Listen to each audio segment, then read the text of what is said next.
shots for him. 100%. And then he can try to discourage Nurmagomedov from taking attacks.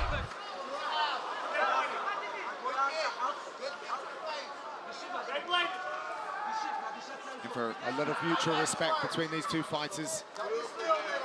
Start switching from Sandhagen. He has never been outstruck in fights that have lasted longer than 1 minute and 30. Such is his activity.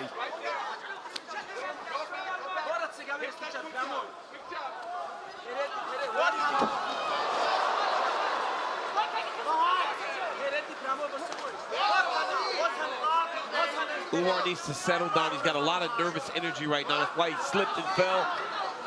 First main event. Yeah, first main event. Here in Abu Dhabi. Yep, doing fine though. Got 2 takedowns, landing strikes. He needs to really settle.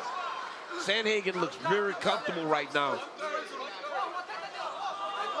It's an interesting conversation around the family name of Nurmagomedov. Umar was saying when his opponents look across the octagon and see Khabib and the team, they're intimidated, but there must be a pressure when you're fighting out of that camp. Nice leg kick there from Sandhagen. Staying very loose. Waiting for moments to attack Nurmagomedov. Trying to use feints to get him to open up. You can see he's got him baiting on that leg kick already a bit. There's still a minute left in this round. Seems like the longest round ever. Oh, but a little cut. Corey Sandhagen. Khabib is shouting that he believes that Umar is faster.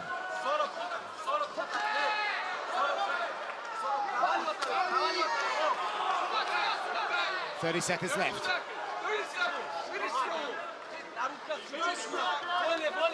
The most significant strikes Nurmagomedov has absorbed in a UFC fight. It's 14 and counting. Sandhagen tries to roll through. Sandhagen is doing a really good job of just taking the hook out. He's got to be very careful here, though. Can't get caught in the twister. Last few seconds.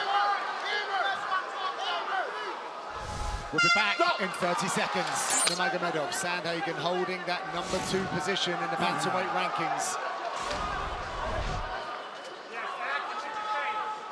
Let's bring in Coach Dean. Let's see what he's saying. Well, Sandhagen had a very successful round, I thought, in terms of technically and tactically. However, what he wasn't able to do was hurt Nurmagomedov.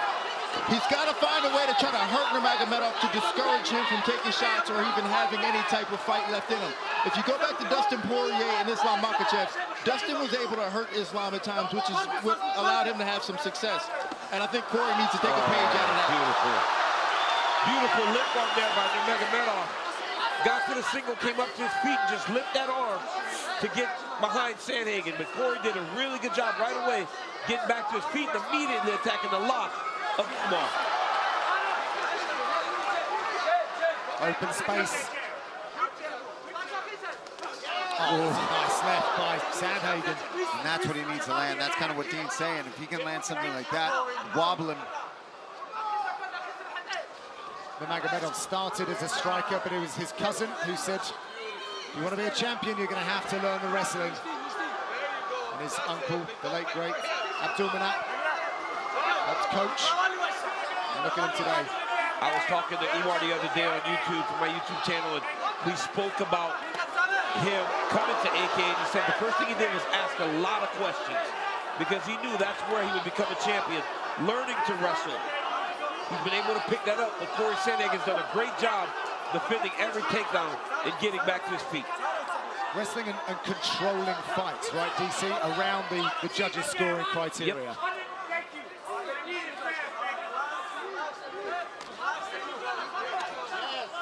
Kick for kick. Trevor Whitman picked up on that. He loved that. He said, hey, your kicks are working, so now you got the high kick and you got uppercuts. He still wants those weapons up the middle.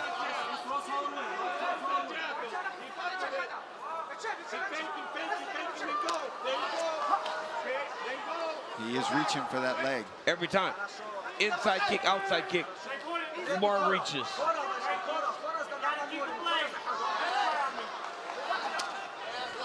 Sandhagen, a very cerebral fighter. You'd expect him to be downloading all of this information. He's a very smart guy. Especially something like that, when you start to see your opponent reaching for that leg to try to use it for a takedown, or they just get a nervous twitch with it, you've got to try to capitalize. But I like that he's not rushing. He's not going with crazy head kicks every time. He's still working the legs, waiting for the right moment to maybe throw something up high.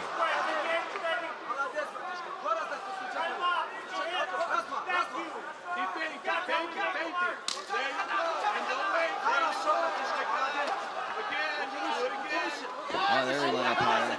The corner of Sandhagen wanted him to be first more. You feel like he's waiting a little bit too long before he goes.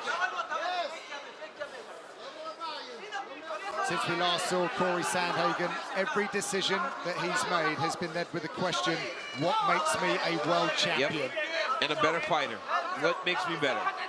These are two of the best bantamweights in the world. Both of these guys highly skilled and can do everything. I don't think it's ever been on more display than when Corey beat Marlon Chito Vera.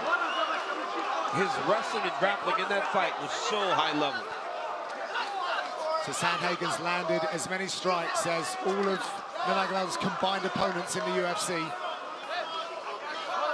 This is such a fascinating fight to analyze on paper. Ooh.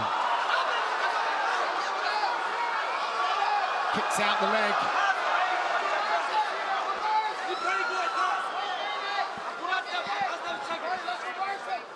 Umar pulls him back into his lap. Watch your fingers in the Height cuff. here. Height here is going to be what wins, Paul.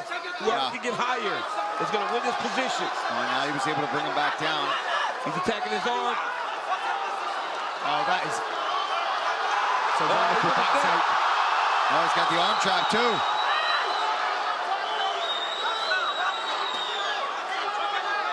Oh, these guys are scrambling. Let's see. This is some high-level stuff.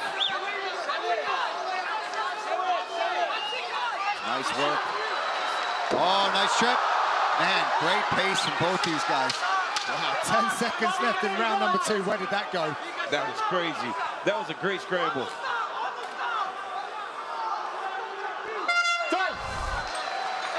Purchase 305 now. Get $10 off if you buy before August 12th. Visit espnplus.com/UFC 305.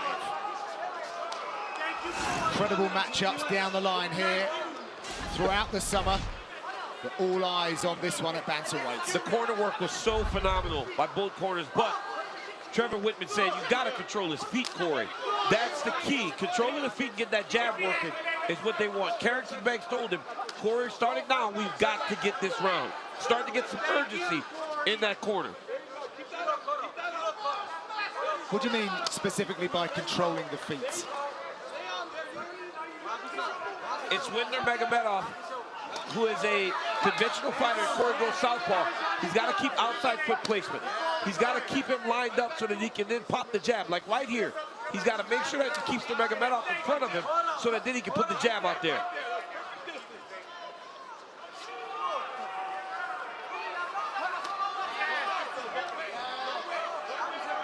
And Sandhagen, to this point, is doing exactly what they asked him. Pro-Nurmagomedov crowd here inside the Etihad Arena.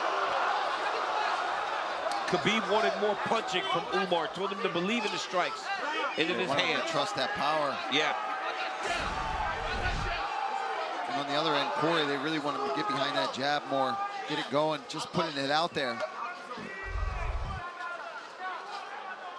You know, anytime you're in a fight, Paul, and these rounds are so close, I don't know how there's any comfort from anyone when you're walking back to the center of the octagon.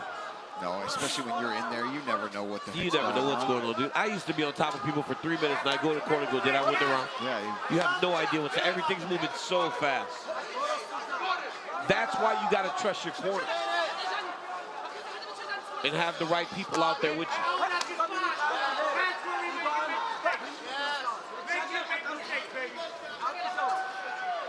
So we think we saw something that needs taking a look at. When Umar went back to his corner, he had a little limp, so they've taken a look in the truck to see what might have caused that.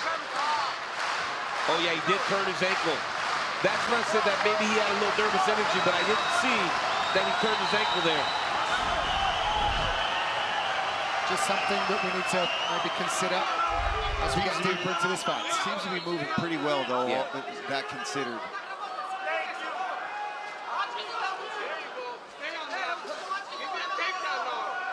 Sandhagen brought in Ton Lee and a Taekwondo guy from the UK just to give him these looks.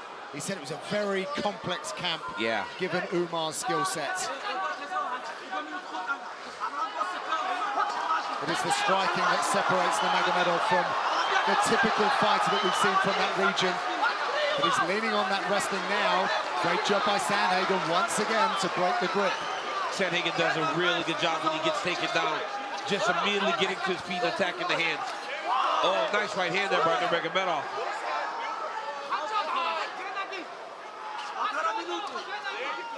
Umar may need to do something different on the next takedown, Paul, opposed to trying to get the hands locked. Maybe go grab a wrist or something of Corey Sandhagen, because right now, Corey is so well trained to go attack the lock that he hasn't held him down for any substantial amount of time. No, yeah, I mean, every single time he immediately is reacting and doing the right things to fight it. And even when he does touch the mat, he's immediately, even when he gives his back up, he's prepared for Nurmagomedov to be taking his back. Yep. He's fighting the hands. He's finding his way to the cage. Well, he's giving his back to get up. He's doing it purposely. But he needs to create some big moments so that he can score and get some credit on the scorecards. Right now, Nurmagomedov is fighting a really good round. And as a guy that's never been in a 5-round fight, he wants to be in the type of fight that he's comfortable in, right? The striking. But striking in moments opposed to just consistent striking. Almost point fighting right now is what they're doing. The Nurmagomedov corner calling for a takedown to secure the round.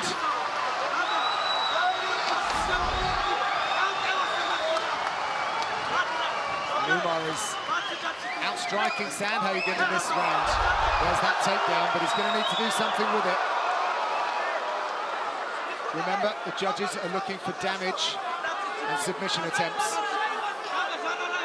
Every time he gets his back, Sandhagen rolls. He immediately rolls to try to find a way to get up on his chest. Look at Corey, how he always stays higher than Umar on his back. Corey Sandhagen certainly has. He's got to be more aggressive, just like his corner said. They said, listen, make him wrestle. Even if he gets you down to the ground, you're getting back up. We've got to try to put the pressure on and be more aggressive. And maybe even if you can create a scramble and get to a good position, be aggressive there. They think their pace is too slow. They think they're down 3 rounds, and they feel that they've got to get to work. The arrow can only be released by pulling it back. Sandhagen has to choose his moments wisely, however.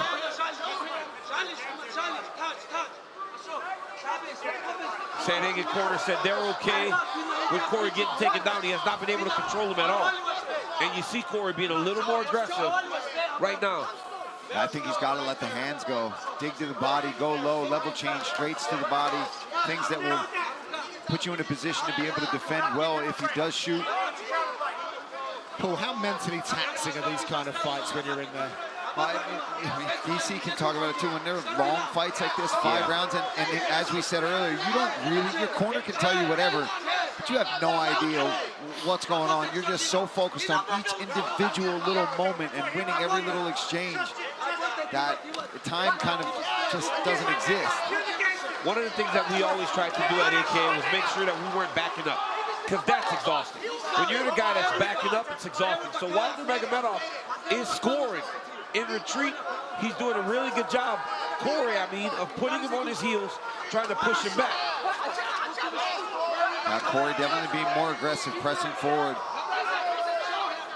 That left hook is starting to find the mark a little bit, but still no real sting on it yet to affect Nurmagomedov.